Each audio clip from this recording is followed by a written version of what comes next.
Hello friends, good morning. तो आप लोग कैसे हैं? आई होप आप लोग बहुत अच्छे होंगे। मैं हूं ब्लॉगर सुहाना शुक्ला और आप सभी का मेरे चैनल पर स्वागत है। 2 बार बोल दिया, तीसरी बार स्टार्ट कर रही हूँ वीडियो क्योंकि स्टार्टिंग में गड़बड़ हो जाता है।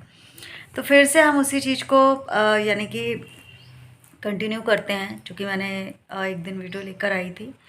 अपनी ज़िंदगी की जो सच्चाई है, जो स्टोरी है, वो मैं आप लोग के साथ शेयर कर रही थी। तो जल्दी जल्दी मैं मोटे मोटे मैं आप लोगों को बस बताना चाहती हूँ। ज़्यादा नहीं समय लूँगी, सिर्फ 10 मिनट आप बने रहिएगा। मेरी जैसी जो महिलाएं हैं, बस उनको मोटिवेट करने का इरादा है मेरा, एक प्रकार से। क्योंकि लाइफ है भाई, लाइफ जीनी होगी, किसी भी तरीके से लाइफ जियो पर जीनी होगी। जैसे हम हैं, हम जैसी महिलाओं का जीना दुश्वार होता है, क्योंकि हम जैसी महिलाएं अगर परिवार के बीच में है तो फिर सपोर्ट है, कोई कुछ नहीं बोलता है, और बोलने को फिर बोल भी जाते हैं, ऐसा भी होता है। और कुछ महिलाएं अकेली रहती हैं, क्योंकि ऐसा लगता है जैसे वो उनके जीवन में जो ये हुआ है ना, जो उनका सुहाग चला गया, भगवान ने छीन लिया, जो ऊपर वाले की मर्जी, जो किस्मत में लिखा, जो नसीब में था, क्या क्या बहुत सारी बातें हैं। तो जो हो जाता है ना, तो शायद तो उस चीज़ का पूरा श्रेय ना उस महिला को ही दे दिया जाता है, जैसे उसने ही ये पाप पाप किया है, ऐसा होता है। सोच है, सोच। तो एक घृणाहीन भावना जो हो जाती है ना, तो उससे क्या है, परिवार के जो सदस्य जो अपने हुआ करते थे वो कट कर लेते हैं, चले जाते हैं। और मैं अकेली नहीं, बहुत सारी महिलाओं के साथ ऐसा हुआ है। और कुछ महिलाओं के साथ भाई, उनके परिवार के जो समझदार व्यक्ति, उनके अंदर दिल है, जिन्होंने समझा फीलिंग को, तो उन्होंने अपनी बहू बेटी को अकेला नहीं छोड़ा, उनके साथ खड़े रहे, उनको जीने का नज़रिया बताया। और क्योंकि नई ज़िंदगी होती है एक प्रकार से, उनके बच्चों को सहारा दिया। तो सबके घर की अलग अलग कहानी है, हमारे घर की भी कुछ अलग कहानी है। हमने अपना घर खुद ही बनाया है, और एक प्रकार से ईंट सीमेंट रेत लोहा, बस इससे ही घर नहीं बनता है। हमारे वातावरण, हमारे स्वभाव में भी बहुत यानी कि इम्पॉर्टेंट महत्व होता है कि हम अपने आप, जो घर है ना, एक 2 कमरे का या 3 कमरे का, इसको घर जैसा बनाते हैं। एक रौनक, घर अलग से खिलता हुआ नज़र आना चाहिए, घर में उदासी नहीं होना चाहिए। तो ये हमारे ऊपर श्रेय जाता है। तो हमने भी कुछ ऐसे ही प्रण लिया कि जब हमने एक्सेप्ट कर लिया सच कि अब हमको अकेले रहना है, लोगों की सच्चाई जानी मैंने। दुख होता था, दर्द होता था, गुस्सा भी आता था कि जिस चीज़ के पीछे मैं भाग रही थी वो चीज़ तो मेरी थी ही नहीं, वो लोग तो मेरे थे ही नहीं जिनके लिए मैं इतना कुछ, यानी कि मैं दुनिया समझ बैठी थी। और जब बोलते ना, सपने में थे और आँख खुली, सपना टूटा और सच नज़र आ गया, तो वही सब कुछ हुआ। मैंने इन सब चीज़ों को ना, जब मैंने देख लिया कि भाई जैसे घाव लग जाता है, मैं बहुत एग्जाम्पल दूंगी अपने अपनी, मुझे ऐसा लगता है कि अपनी बात को आपके सामने रखने में थोड़े से एग्जाम्पल प्लस कर दें तो वो शायद आपको समझने में ठीक लगेगा। क्योंकि कुछ लोग हैं जो कि जो दुख, जो घाव लगता है ना, उसका दर्द नहीं समझते हैं ना, तो उनको नहीं पता होता है कि ये घाव कैसा होता है। जैसे कि हम भी नहीं समझते थे, जैसे कि मैंने एक दिन पहले की वीडियो पर बताया था कि हम भी मूवी देखा करते थे, सीरियल ये सब, क्योंकि मैं ऐसे ही देख पाती थी। तो बोल, हमको लगता था कि कैसे लोग जी जाते हैं, कैसे कर लेते भाई, कैसे देख लेते। जब खुद पर बीती ना, जब समझ में आया कि कैसे इंसान, ये जो अकेली महिला वाला टैग है ना, जिसका पति नहीं है, वो सबसे गंदा जीवन है, बहुत गंदा जीवन है। अगर महिला समझदार है, सब कुछ है, तो चला लेगी, चल यानी अपना उम्र यानी जी जाएगी वो अपने बच्चे को लेकर के। बाकी ये जो चारों तरफ की प्रवृत्ति, मीन्स जितने लोग हैं, वो उनमें से ना कुछ लोग अच्छे मिलेंगे और कुछ बहुत खतरनाक। वो आपको जीने नहीं देंगे, टॉर्चर करेंगे, पिंच करेंगे। और सबसे ज़्यादा ना औरत के लिए मर्यादा से, इज्जत से जीना सबसे बड़ा महत्वपूर्ण काम रहता है। बाकी इंसान अपनी लाइफ को कचरा करना जैसा भी हो उसके ऊपर रहता है। अगर वो अपनी लाइफ को कचरा करना चाहता है, बुद्धि भ्रष्ट हो जाती है, तो वो कचरा भी कर लेता है। जिसको अच्छे से जीना है, अपने आगे का भविष्य देख करके कि भाई जो हो गया सो हो गया, अब कुछ कर ही नहीं सकते। मेरे बस में होता ना तो मैं अपने बिट्टू को ले आती, बट वो अब जा चुके हैं, वो नहीं आएंगे। पर महसूस जब होता, हम लोग बताते हैं कि भाई महसूस होता है कि उनका सपोर्ट है, तो बस उसी सपोर्ट के सहारे हम ज़िंदगी काट रहे हैं अपनी बच्ची के भविष्य के लिए। जैसा कि मैंने बताया था कि मुझे लगा कि मेरी बच्ची का भविष्य यहीं पर है। अकेले में ही मैं अपनी बच्ची को अच्छे संस्कार दे पाऊँगी। भीड़ भाड़ वाले इलाके में मैं शायद संस्कार नहीं दे पाती, अच्छे आचार विचार नहीं भर पाती उसके दिमाग में, बट जाता है ना। मैं कुछ बोलती, हमसे बड़े कुछ और सिखाते, तो वो बढ़ जाता। और मैं चाहती थी कि मेरी बच्ची अच्छे संस्कार युक्त परिपूर्ण हो जाए, बढ़िया से अच्छी चीज़ें सीखे। इसलिए मैंने डिसाइड किया कि मेरा जो घर है जैसा भी है, मुझे उसी वहीं पर जाना होगा, और जो भी टूटा फूटा जो भी है जैसा उसको घर बनाना होगा। तो मैंने उस दिन की वीडियो पर बताया था कि मैंने कैसे स्टार्टिंग की थी, कि मेरे पास कुछ भी नहीं था। धीरे धीरे धीरे मैंने मार्केट जाना सीखा, चीज़ें लाना सीखा। अब घर इतना ज़्यादा क्षतिग्रस्त टाइप का था क्योंकि सेफ़ नहीं थे, पूरा खुला खुला टाइप का था, और टीन शेड था। एक बार कुकर भस्ट हुआ था तो मक्खी बैठ रही, कुकर भस्ट हुआ था तो सीट ईट भी टूट टाट गई थी, पानी नीचे आता था बरसात का टाइम। और फिर यह है कि हमारा जो घर है वो पहाड़ी से बिल्कुल टच में है, तो फिर कीट मकोड़े उस समय भी आए थे, मैंने वीडियो ही बनाया था। आगे बैठ गई थी तो बहुत डर लगता है।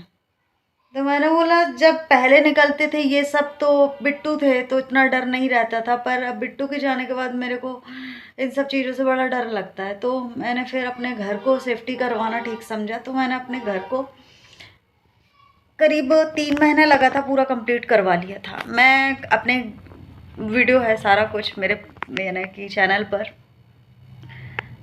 मैंने 3 महीने घर के आंगन में, जहाँ नीचे है वहाँ पर कभी कभी मैं आप लोगों को ले जाया करती हूँ, उस आंगन में मैं करीब 3 महीने रही हूँ प्लास्टिक लगा करके। इतनी गर्मी में, मई जून का महीना था, यानी पूरी गर्मी वहीं पर बिताई है। जुलाई के समय, जून के समय शायद उद्घाटन हुआ था, उद्घाटन नहीं, छोटी सी पूजा रखी थी, क्योंकि जब घर पर आए थे ना, घर का पूजा हुई थी, तो वो शायद 16 फरवरी के आसपास का ही समय था। तो पिट्टू के जाने के बाद 1 साल बाद मैंने ये घर कंप्लीट करवा लिया था। मुझे जहाँ तक कि इतना याद है कि 2021 में बिट्टू गए थे और 2022 में मैंने ये घर बनवा लिया था। मैंने अपने बच्चे और अपने लिए सेफ्टी पहले समझी कि सबसे पहले महत्व सेफ्टी को दिया जाए, कि हमें रहना यही है तो इसी को पहले रहने लायक बनाते हैं। घर बनाने के बाद जब इतनी यातनाएं सहने के बाद अब फिर हमको व्यवस्था पानी की और बिजली की करनी थी। घर तो बन गया, बिजली पानी मांग मांग के तो चला लिए, पर इतना फिर कोई मदद नहीं करता है, फिर हमें अपने खुद की व्यवस्था करवाना पड़ा। तो हमने बिजली का बिल भरा 16,000 रुपये, जो कि बहुत, 1 साल मैंने वेट किया कि कोई मेरी मदद कर दे, पर किसी ने मदद नहीं किया। न जाने कब से पेंडिंग था वो बिल, और मैंने 16,000 रुपये बिल पे किया। लाइट की व्यवस्था हुई, बहुत खुश हुई कि एक समय ऐसा था कि घर में लाइट नहीं रहती थी, और आज यानी उस समय जिस समय लाइट आई थी तो एक कमरे में 2-2 बल्ब, आंगन में 3-4 बल्ब, किचन में 2-3, एक ट्यूबलाइट, 2 बल्ब, बेडरूम में 2-2 बल्ब, यानी कि पूरी जगह रोशनी। और इस तरीके से जो मैंने डेकोरेट किया था, और बढ़िया से वाइट कलर, यानी वाइट, बिरला वाइट करवाया था। घर सब कुछ था मेरे पास, पर बिट्टू नहीं थे। बिट्टू की बहुत याद आती थी, रोती थी। जब भी रोती थी आप लोगों के साथ शेयर करती थी, सब कुछ है।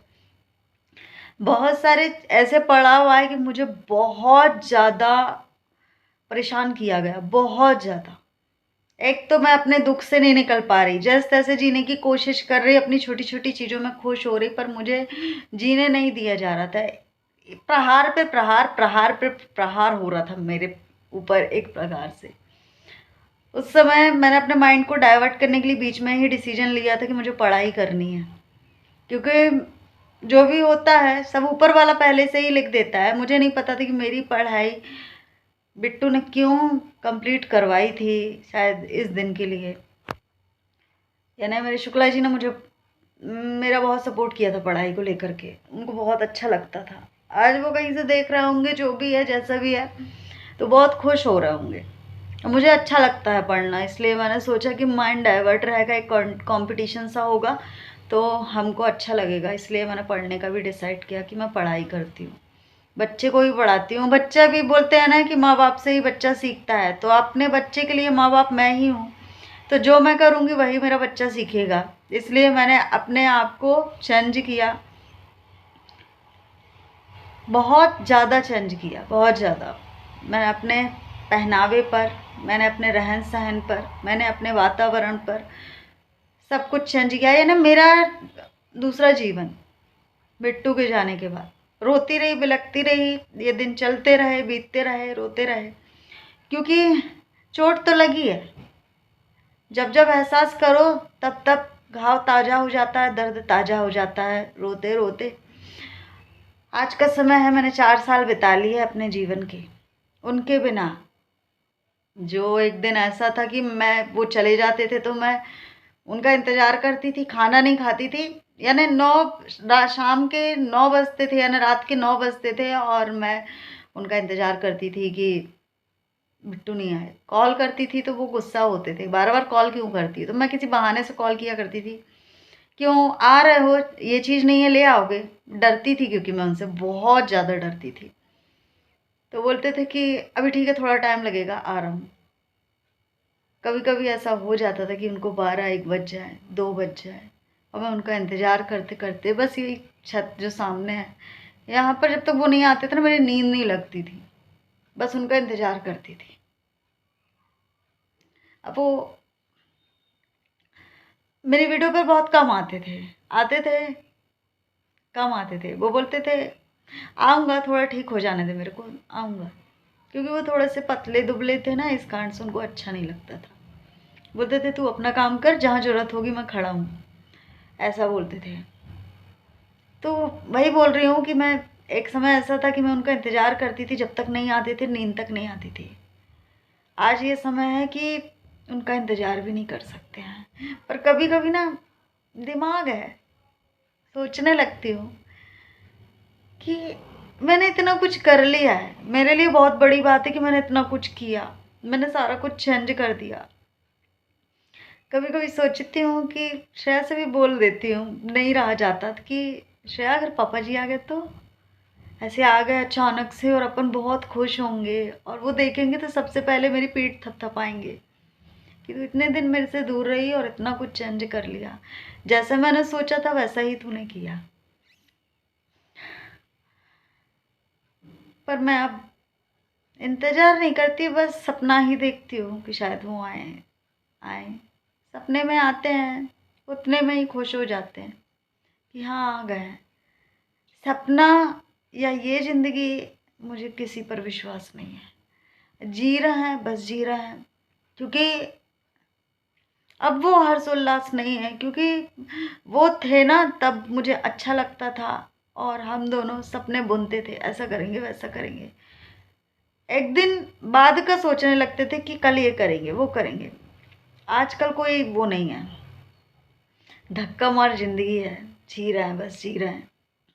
बच्चे के लिए है, जीना होगा, क्योंकि हमारे छोटे शुक्ला जी जो हैं वो हमारे जीने का सहारा है। तो ये है हमारी लाइफ, जो मैंने मोटे मोटे तौर पर बताया है। और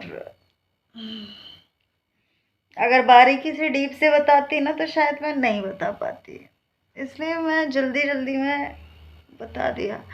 मेरा सर दुख रहा है, और बहुत सारी तैयारी करना है, बहुत सारी चीज़ें।